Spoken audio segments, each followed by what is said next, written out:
afternoon, everyone. Thanks for taking some time out of your day to join us on our weekly COVID-19 EMS Operations Chiefs webinar. Really excited today.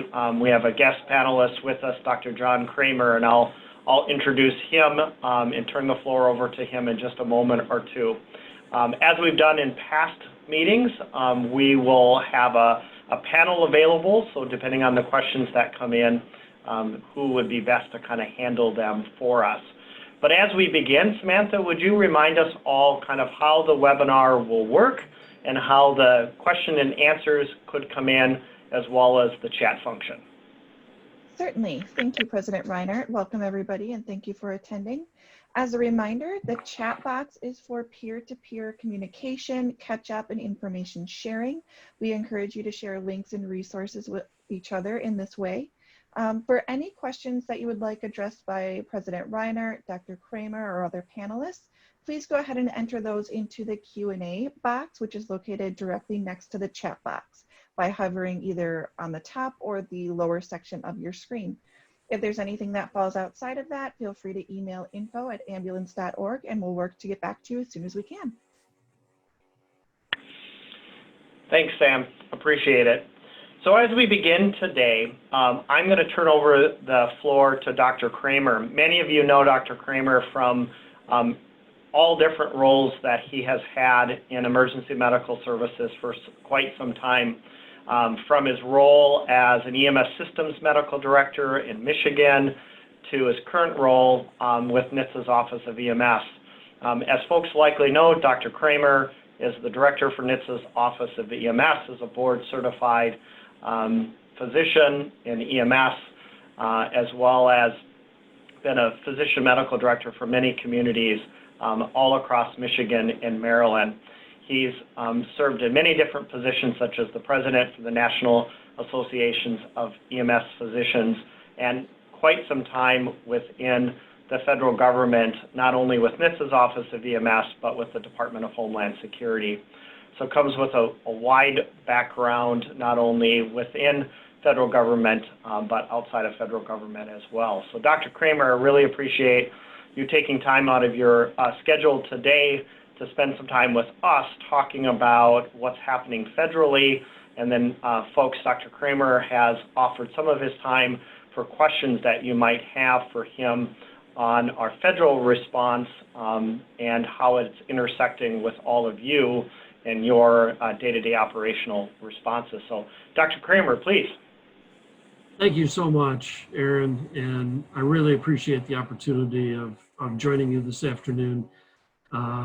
These kinds of activities are welcome breaks from all of the other conference calls and engagements that we have over the course of the day. As with activities that you've been involved with for the last 6, 8, 10 weeks, things have been very busy for us. We'll talk about a few of those things, as well as a couple of other topics that are outlined here.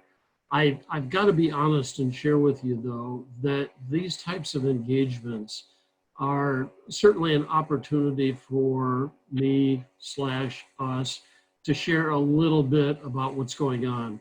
But they really are more important as an opportunity to engage with you all. And as I say time and time again, to really do real world checks on what's going on a day-to-day basis with you all that have to take care of the patients that we see. Potential topics that we could talk about this afternoon, do a quick overview of the Health Resiliency Task Force, just to kind of put that in perspective. As I think you all know, Aarron is a member of one of the working groups that we have on that and has participated very aggressively and very expertly in a lot of the activities that we've been working on. I'll just give you a hint of some of the work products that we've been involved with, and really those work products are with the goal of trying to help the EMS community, both the agencies and the clinicians that are taking care of patients. There are continuing questions about personal protective equipment. I'll touch on a little bit of that.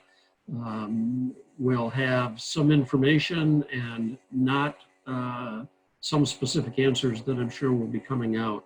There's a lot going on with testing. We'll touch on that very, very briefly.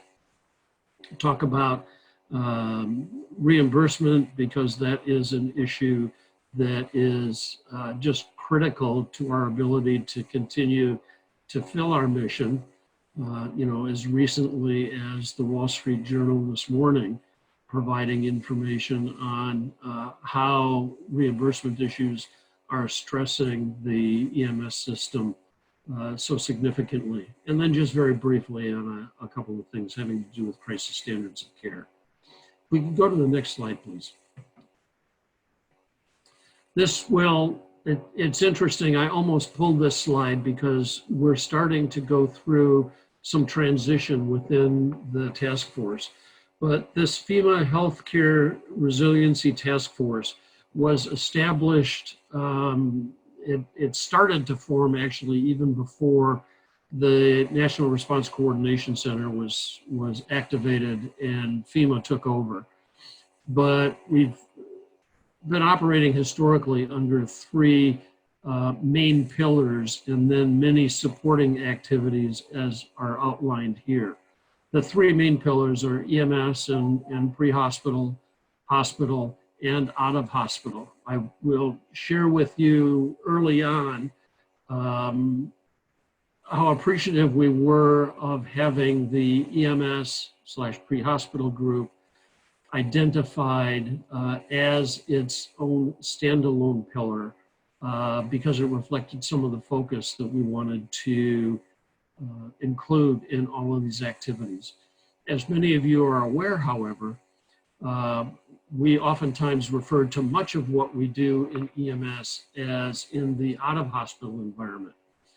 I'll qualify for you that the out-of-hospital pillar here refers to other types of healthcare that occur in the out-of-hospital setting, whether it be long-term care facilities, dialysis facilities, urgent care, nursing homes, surgical care centers, and those types of things. So that, in the task force's mind, is what they're referring to as the out-of-hospital focus area. And then, as are listed here, many components that support all three of these pillars. We've been talking more and more about telemedicine activities as it relates to much of what we do, workforce support, not only from an equipment perspective, but from a behavioral and mental health perspective has been a big focus of our activities. And then alternate care centers, I'm not going to go through all of those, but that will give you an overview of the cross-cutting areas that touch on the three main pillars. Next slide, please. And I'm not going to spend a lot of time talking about this other than we are part of FEMA now. This response is being coordinated by FEMA. It is very much a response coordinated based on the incident management system. In the lower right-hand corner, you'll see a listing of all of the task forces that have been established. Our healthcare systems task force, highlighted in green there, is one of those components, but the other components include medical countermeasures, laboratory testing, supply chain activities, and things like that. Next slide, please. One of the early focuses that we had on our EMS pre-hospital team was to identify what areas folks thought would be helpful to provide assistance and documentation and additional resources to the EMS community. And much of this input has come from various stakeholder calls that we have on a regular basis.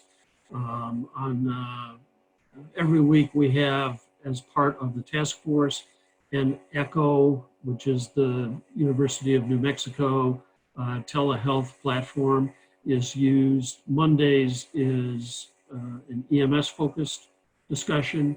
Tuesday is a critical care focused discussion. Thursday focuses on emergency medicine and emergency department care. And then there have been a number of special sessions as well. In addition to those, the Office of EMS holds stakeholder calls on Tuesday, Wednesday. We have 2 on Thursday and occasionally 1 on Friday, focusing on various aspects of the EMS community, whether it be stakeholder organizational representation, for example, a call that is with the International Association of Fire Chiefs and AAA and the National Association of EMTs and the like. We have a call on Wednesdays with a select group of EMS medical directors. It's a relatively small group. It's not intended to be exclusionary, but it is intended to be representative.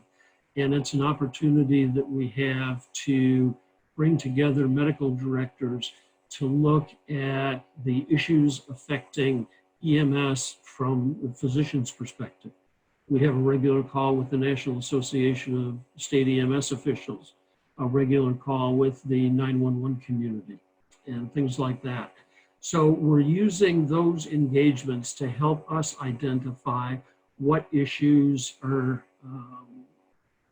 of most importance to the community at any particular time, and how we can address those various issues through documents reflecting best practices or guidances, or just providing information about what various areas of the country are doing. There have been a number of focus areas of those documents. I'm showing the screen here of ems.gov only because that's one of the areas where we're sharing the information that is worked on by the task force out with the community. So everything that the task force works on is placed on ems.gov. We have, if you could go to the next slide, please, a particular area on our COVID-19 page that addresses issues like PPE and PPE strategies and the like. Workforce issues, behavioral health issues, and things like that. So we have this page on ems.gov that is one of the resources. In addition to that, whenever we put out any type of reference material, it's also shared with the stakeholder community. So it goes out to 35 plus stakeholder organizations, including the AAA, to post on their website and distribute through their information distribution mechanisms.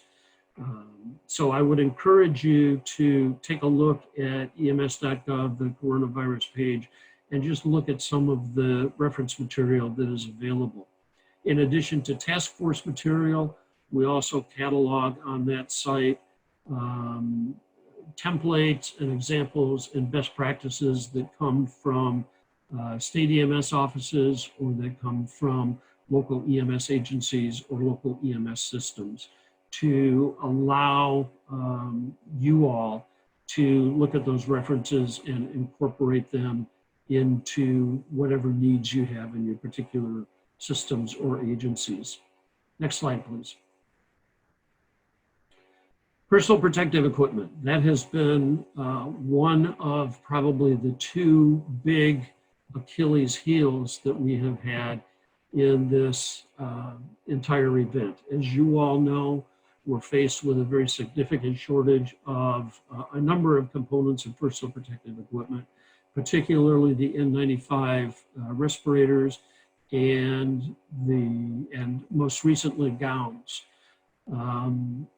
There has been, we've done a lot of work. We've made some progress. We still have progress yet to be made in terms of the N95 resupply of the country. As is noted on this particular slide, the CDC has established interim guidance that's been updated a couple of times since it was first put out on appropriate ways for EMS and 911 systems to respond. And when we talk about 911 systems, we're also talking about the PSAPs, or emergency communication centers, within 911 systems. The personal protective equipment supply chain is getting better. We're now getting product into the country and getting product produced in the country. In fact, there have been several million N95 masks coming in over the last several weeks, both from international sources as well as from domestic sources. The big challenge that we have with the PPE issue, and hopefully we can get into a little bit more depth here when we get to some of the questions and answers, is that we definitely have limited supply. We are one of the components in the country that need PPE and that need N95 masks. You all have experienced situations where you have tried to order through your normal suppliers and they're just out. There was an allocation system that was established early on in this event by the federal government, quite honestly, going up as high as the White House in terms of how allocation decisions were being made. Although the importance of EMS was recognized, there were other healthcare areas, particularly and I just lost the hotspot areas of the country, starting with New York and then going to New Orleans and then to Detroit and in other areas. There was without doubt focus on those hotspot areas to get PPE to meet the needs that they were faced with.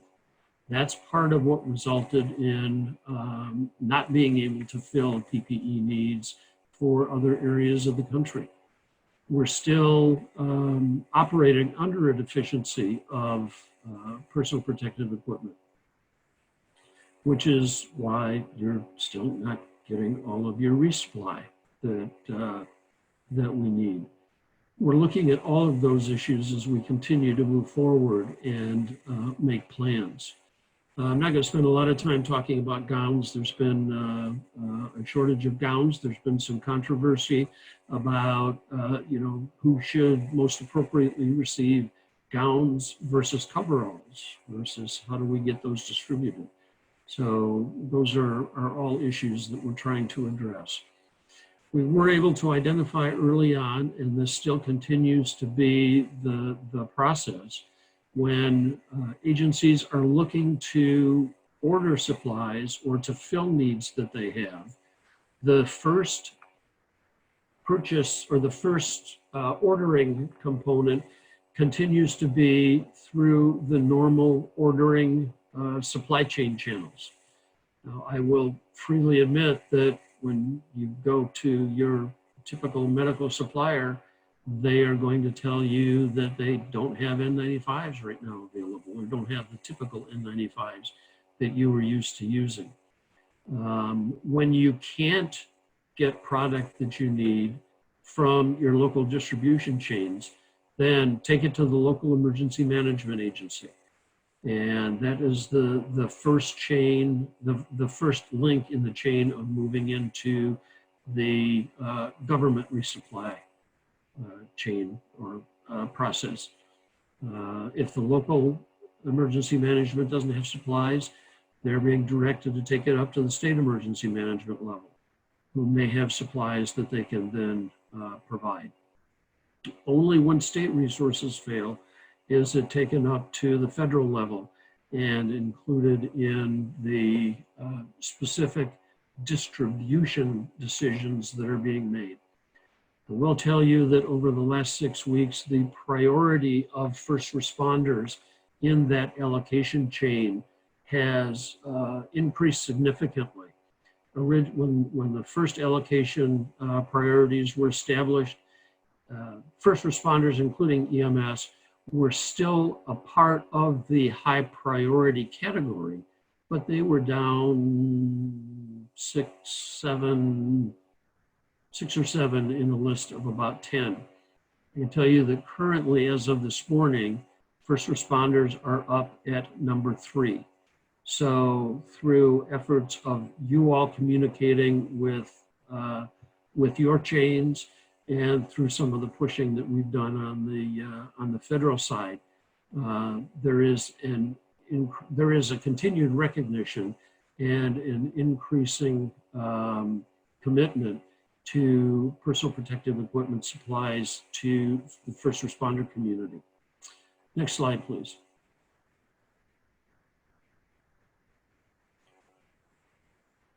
I alluded to this already, but there are sites on the, or documents on the CDC website that provide guidance in strategies for optimizing any of the personal protective equipment needs that we have. Most of them have focused primarily on the N95 respirators and on gowns. There are, also prioritization of when you're in direct patient care contact, you should be using the N95, particularly if anybody is exhibiting any symptoms. On a day-to-day basis, as you're well aware, we're suggesting that folks wear facial covering. On many other EMS calls, we can get by with surgical masks, and I know that the surgical masks are also in limited supply.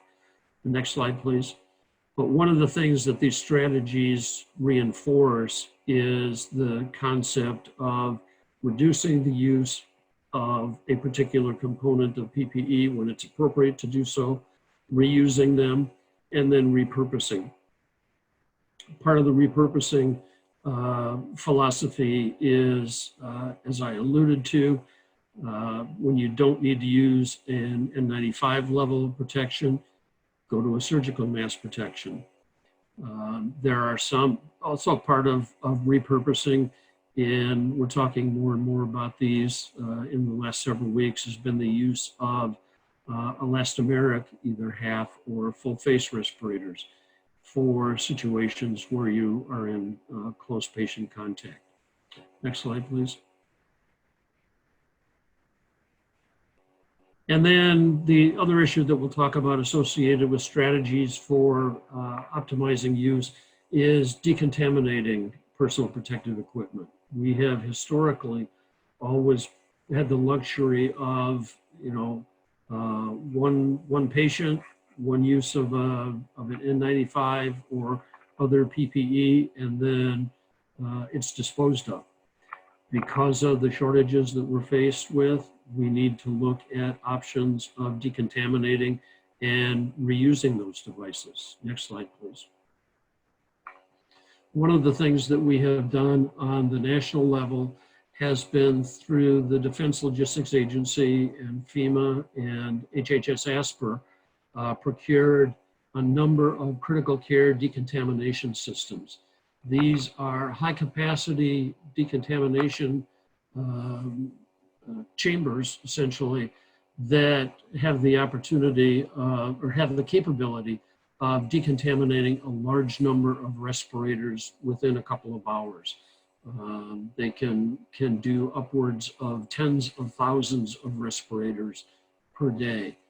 There are about 35 of these units that have been deployed currently throughout the country. I can find a list and get you a list of those locations. I don't remember them off the top of my head.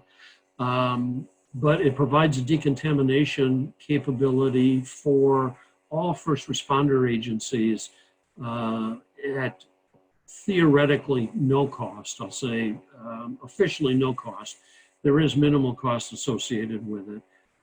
The agencies are responsible for bringing all of their N95 masks together and transporting them to the location where the decon system is located.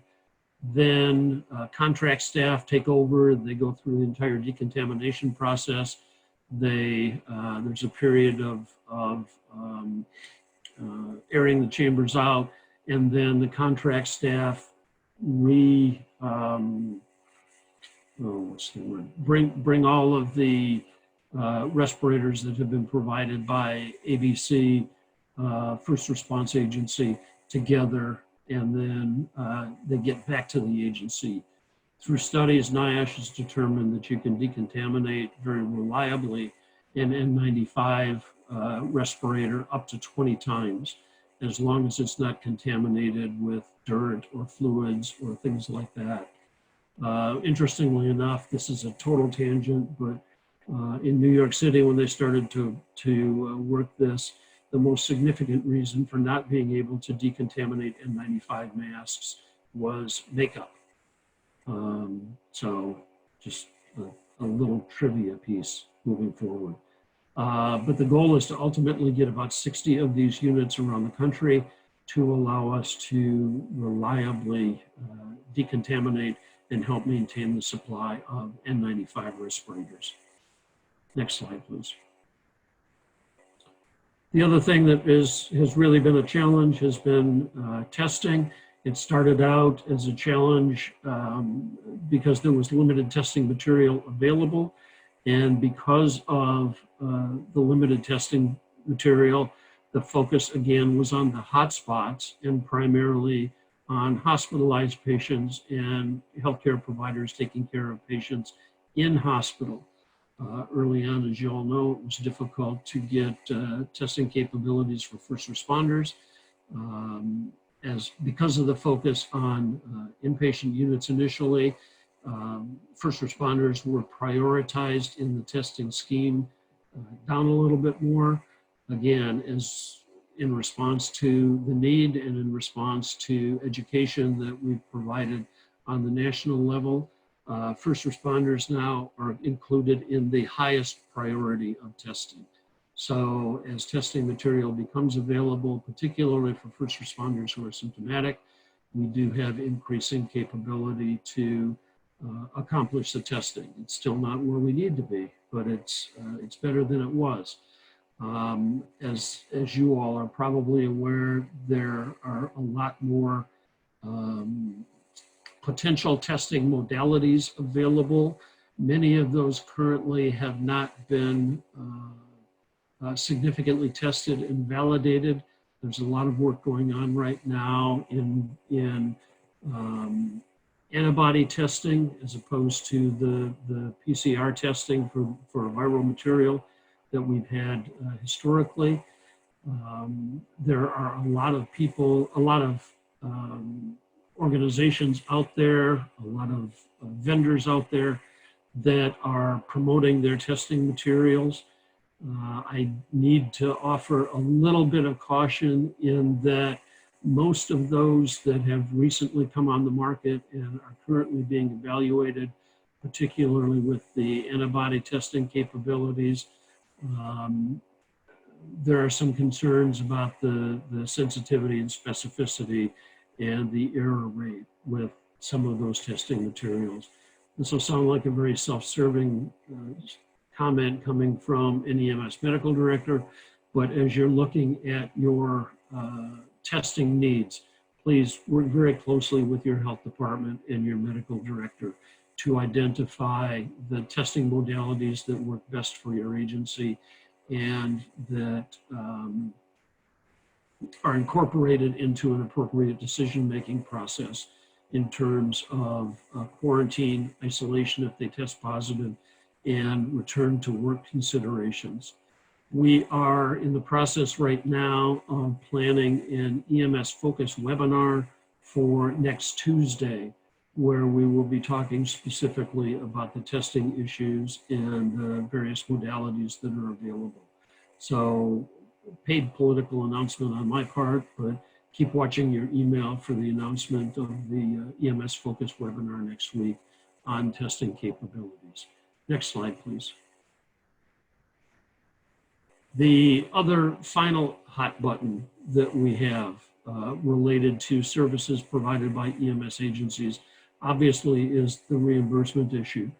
there has been a significant increase, appropriately from a clinical perspective, at least appropriately in my perspective, of treating in place and not subjecting folks to transport to an emergency department with the concern about potential exposures and the like with that transport.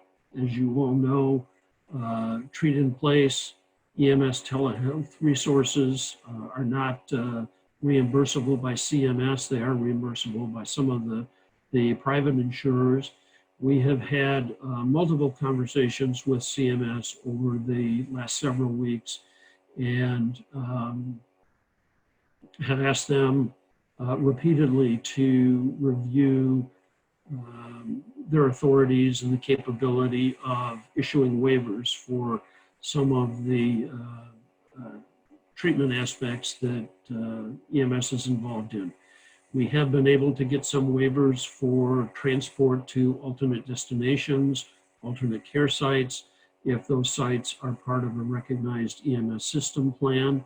CMS has been very firm in their interpretation that their authorities do not allow the ability for additional reimbursement options for things like treat in place and EMS specific telehealth. I think everybody's also aware that the ET3 project, because of the COVID activities, has been, the initiation of the ET3 project has been postponed until the fall. But we continue to work with CMMI on all of the background activities that need to occur for when they are ready to open up the ET3 project. Next slide, please. And then just very quickly, crisis standards of care. That has been a topic of discussion as long as 10 plus years ago when we had the H1N1 influenza activity. We continue to look at things in the context of crisis standards of care, going from conventional to contingency to crisis level. Many of the things that we're doing now, many folks feel are in the contingency. There are some hotspot areas that have gotten into the crisis standards of care realm. We did a webinar a couple of weeks ago on that and are continuing to have dialogue with folks about what the EMS community is experiencing in situations that are anything other than conventional activities that we're used to on a day-to-day basis. And I would ask that when you have ideas or thoughts or experiences about contingency or crisis standards of care, please let us know or make sure that that Aarron is aware so that he can bring it back to our team. Those are a lot of things in a relatively short period of time. I can stick around for as long as you all want to tolerate, but I really am looking forward to comments and feedback and any questions that you might have. Aarron, back to you. Thanks, Dr. Krohmer, and I appreciate your willingness to answer questions that may come in from folks. So let me, as folks are thinking about questions, please use the question and answer feature to type them in. I'll attempt to moderate. Grab the questions and present them to Dr. Krohmer. So let me start one off as people might be thinking about questions. So Dr. Krohmer, as you know, nationally there's conversations about additional waves or potentially as things are changing with states, changing stay-at-home orders. What would you suggest or what would you ask of ambulance services to be doing right now from your perspective of advocating for ambulances through the pre-hospital work group as the lead of that work group? What do you need ambulance services to do today as it connects to our national fight against COVID-19? Editorial comment on my part. And this is informed by discussing with other folks, but I'm firmly convinced that things will hopefully settle down. Firmly convinced that hopefully, that's a really oxymoron, that things will settle down over the next few months. But I think most folks that are looking at the pandemic very critically, we can expect a surge again after several months, probably into the early to mid-fall, or starting in the early and mid-fall, and then potentially into the winter. I think we need to take the time that we have now to, and we actually have started these discussions within the EMS team, to look at what we've learned, look at best practices, figure out how we can take advantage of those best practices and communicate that out to the community in general. I think on an individual agency basis, I would suggest that we use this time to assess what we have done, look at our disaster and contingency and crisis response plans, and figure out how we need to tweak them to hopefully have things go a little bit smoother the next time around. Thank you. Our first question comes from Jim O'Connor. So Jim is with Empress, literally ground zero with COVID-19 in the New York area. Jim asks if you could, Dr. Krohmer, speak to what the government is doing to give our industry the financial resources we need to survive this incredibly challenging time during the public health emergency. I know Empress and many others experienced a huge increase in volume, but many of those patients being treated in place. Yep. And that is a real critical issue. I mean, there are a number of options that are available with the FEMA disaster funding that is currently available. Many of those focus on governmental entities as being the fiduciary. I think we need to look at trying to establish relationships with those governmental agencies. The second challenge associated with that is that there typically is a cost sharing associated with it. We have, on the working group, we've spent a very dedicated period of time looking at various models, extending some of the eligibility requirements for some of the federal grant programs that are available. I will tell you that, and I have to be careful because I can't tell a stakeholder organization what to do, but much of the reimbursement issues will have to be addressed legislatively. And you all collectively as the EMS community are going to have to figure out ways of approaching that and doing it.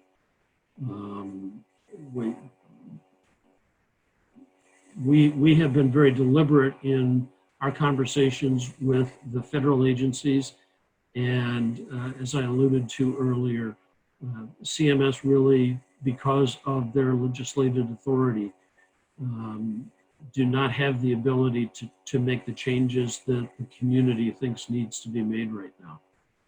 I will offer, and again, I'm going to be a little bit careful.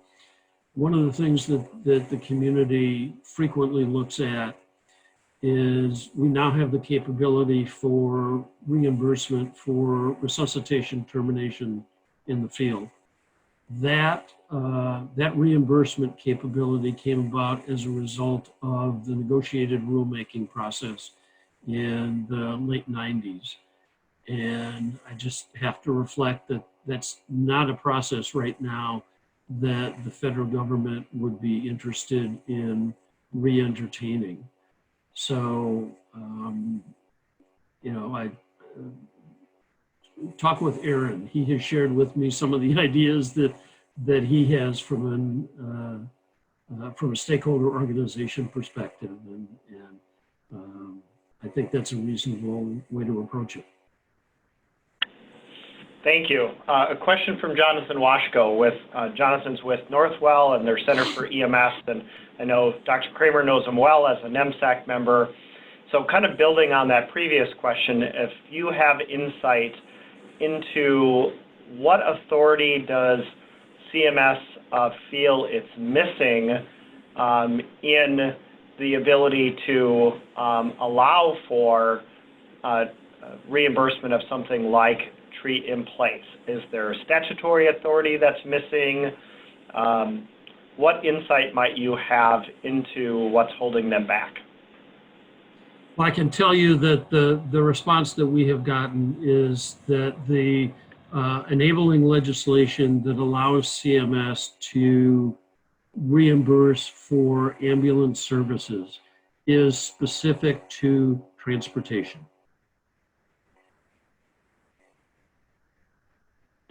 So what I'm hearing is certainly consistent with what the AAA has heard, is that it's a transportation benefit. Dr. Rock asks, and I'm sure that's a name that's unfamiliar to Dr. Krohmer. So Ed is asking, first thanking you for your time and your insight. So he's wondering if you have thoughts on the role and what support you could potentially bring to EMS in reopening and monitoring activities. Anticipating EMS may play roles in screening, testing, and monitoring. And Dr. Rock is asking outside of the framework of ET3, recognizing there is that project that's on hold right now, but is there a role and is there reimbursement for that role as we begin to reopen the nation for testing and screening and monitoring? There certainly is a role. I mean, the activities that have been proposed and that are actually occurring outside of the ET3 project are the right thing to do for EMS and the right thing to do from a patient perspective. So, our office would continue to support those activities. Again, I think from the federal reimbursement perspective, again, those are, they don't fit in with the transportation constraints that are currently the legislative basis for what the reimbursement is based on. So as folks look at alternative models, and there are private insurers out there that are reimbursing for those. That is probably a model that folks should use as they're looking to suggest federal changes. Thank you. Dr. Krohmer, there's a question about the briefing that was given yesterday, specifically the NAEMSP data presented by Dr. Clay Mann. I also had a chance to participate on that call, and while we experienced those things day to day, seeing them in chart and graph form was profound. Rob Lawrence asks if there's the ability to have that level of intelligence briefing on a more regular basis, and I might add, and then potentially have that information, those slides or slide decks readily available in a form that could be shared. Rob's suggestion, which I completely agree with, is that those charts and graphs told an incredibly powerful story, took it from kind of those anecdotal stories to clear data nationally. So is there any plans to do that intelligence briefing on a more regular basis, and then would that data in some form be shareable? With your encouragement, and I'm going to take that as encouragement, yes, we would be interested in doing that much more frequently. The slide deck from yesterday's stakeholders group is available. In addition, we're looking at how it can be appropriately posted on NAEMSP.org. I will share with you, I appreciate the comments about the data being helpful and being impactful. I have to be honest and express a desire on the Office of EMS's part. We still need to do a whole lot better in collecting and reporting data from the EMS community. One of the things that when you're talking about rollout activities, what are the metrics that we use to suggest that things are settling down enough that we can relax some of the restrictions? Likewise, what are potential indicators to use that might indicate that we need to ramp up activities again? One of the things that the hospital community is using to help with some of their metrics are open hospital clinical staff shifts, open nursing shifts, clinical staff call-out shifts, and things like that. I mean, though we in EMS have historically focused on clinical issues and collecting data on clinical issues. We need to become much better at collecting operational data and being able to say, for example, in my old system in West Michigan, when the agencies there are experiencing sick call of X percentage of the EMS clinical staff, that needs to be a flag to us that we need to roll things up. We don't have that kind of data available. So one of the things that we're working, I'll say moderately aggressive because it's not as fast as I would like, but I'm impatient, is to figure out what some of those additional data elements are. We can do a good job of describing our clinical experience.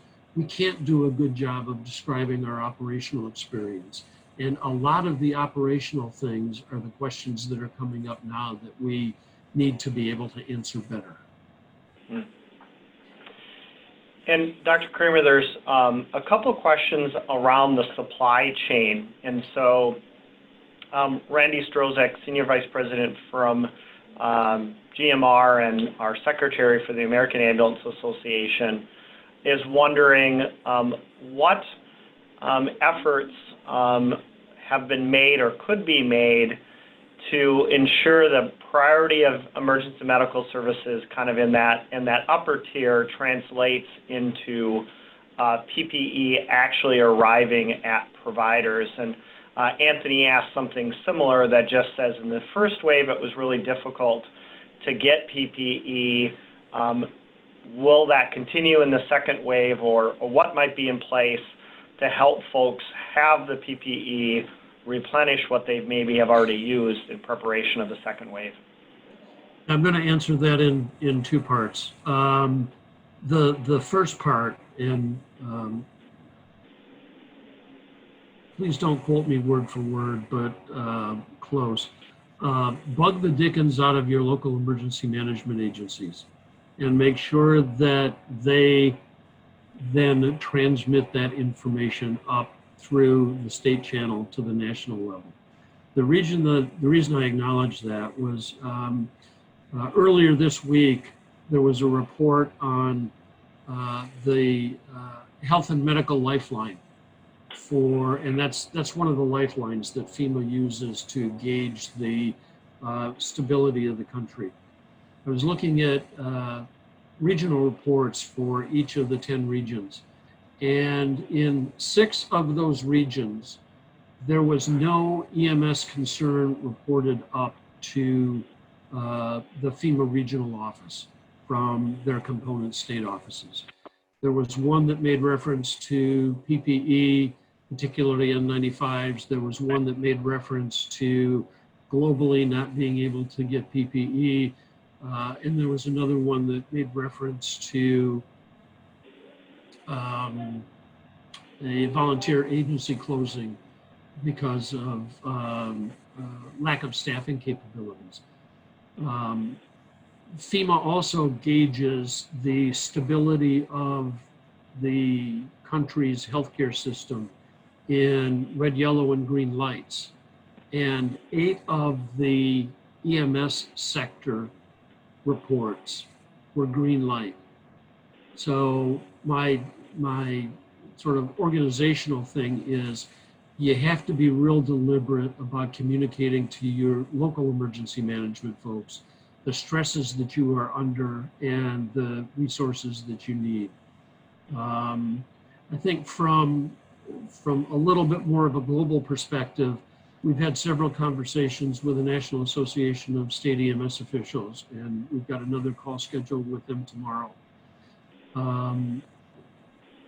We have been somewhat cautious in trying to request a lot of additional reporting requirements on local and state agencies because everybody is busy doing the things that they need to do. That, quite honestly, I think, again, in my opinion, is a disservice to the community because we're not getting a lot of the information through normal channels that we need to be able to defend our roles and the needs that we have. So we're going to be working to try and figure out how we can provide some additional reporting mechanisms so that we can get a better handle on the specific issues of PPE and the other requirements that we have.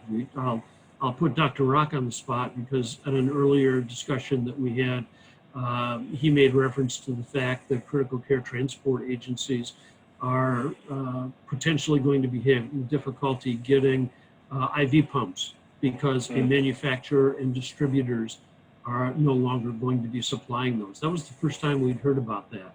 And I'm sharing that information with our distribution, our supply chain folks.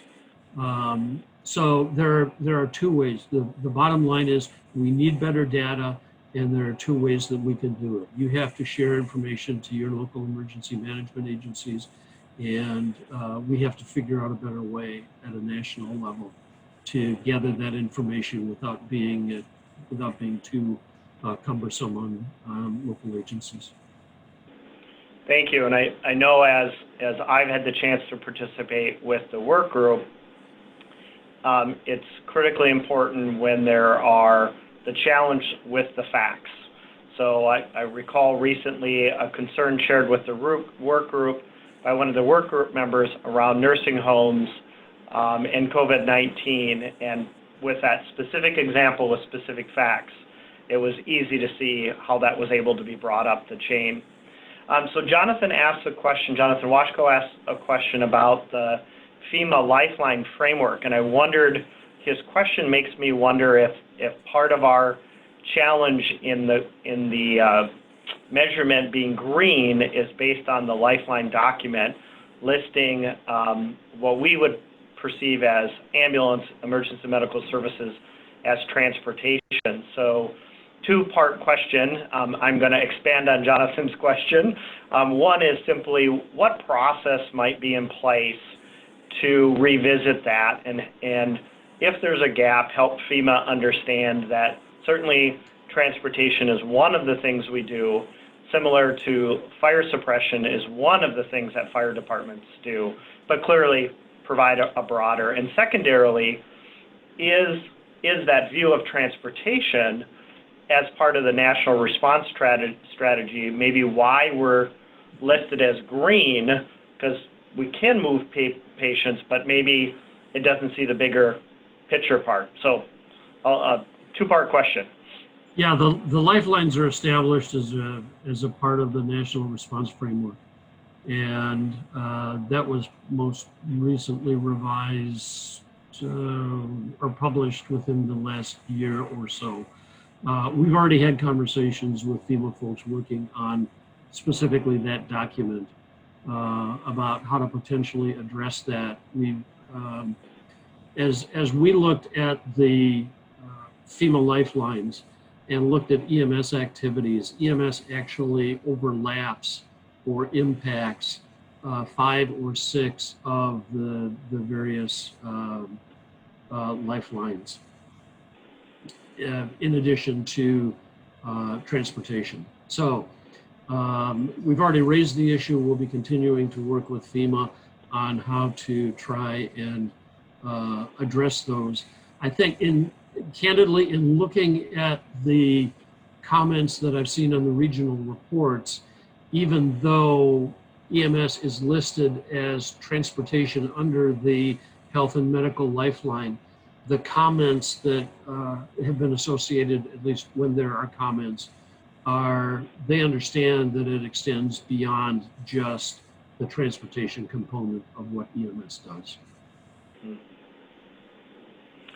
Thanks. I'm not seeing any additional questions. If there are, please enter them in. We have about 4 minutes left.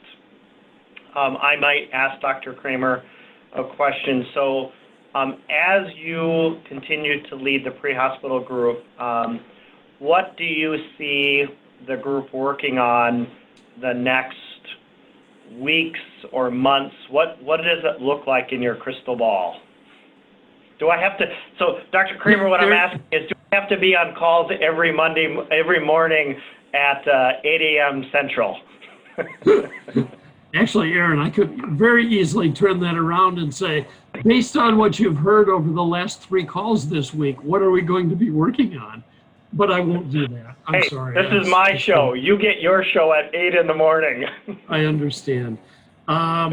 We're going to continue to work on the PPE issues. We're going to continue to work on the reimbursement issues. And although it sounded like it may be a done deal from the federal perspective, we have put together a white paper that outlines the issues and potential activities that could be pursued to try and address them. That white paper has been shared with task force leadership. We're hoping that it will be a part of an interagency briefing coming up in the next few days, and will be a tool to educate all of the interagency partners in the issues that that EMS is faced with. I mean, I'll be very candid. EMS, again, you all live this day-to-day basis. We're faced with a problem. We figure out a way of trying to address it, and we address it to the extent that we can. And because of that, for good or bad, EMS has sometimes remained just below the radar in terms of areas of crisis for the country. And that's been a good thing for us to do. There's a bad unintended consequence associated with that. So one of the other things that has been very valuable as part of this task force has been to the ability to educate the FEMA folks and folks in HHS outside of ASPR. You know, ASPR knows about EMS. The CDC knows a little bit about EMS. Many of the other agencies in HHS don't, and then the federal interagencies have less understanding. So we're trying to capitalize on this opportunity and really change that. Agree. Thank you very much. So folks, we are right at the 4 o'clock mark. Most importantly, I'd like to say thank you to Dr. Krohmer for joining us today, providing the overview of the federal activities and spending 30+ minutes answering your questions. Really appreciate it. I'd also like to just remind folks that this weekly call is really intended to do a number of things. For me to share what I can from the pre-hospital work group's activity, answer your questions, but most importantly, gather from you what is really happening out in the field so that I can bring that back to the work group, and have done that on a weekly basis. And I have found it very helpful, and the task force and the work group to be fairly responsive when I'm able to share those stories for the field. So again, thank you, Dr. Krohmer, for joining us today. Thank you. And thank you, everyone, for being on today's call. Reminder of our call on Friday with Dr. Rock, with Randy Strozek, and I believe Scott joins as well on that call. Look forward to seeing everyone next week at the same time. And please, everyone, be safe and stay healthy.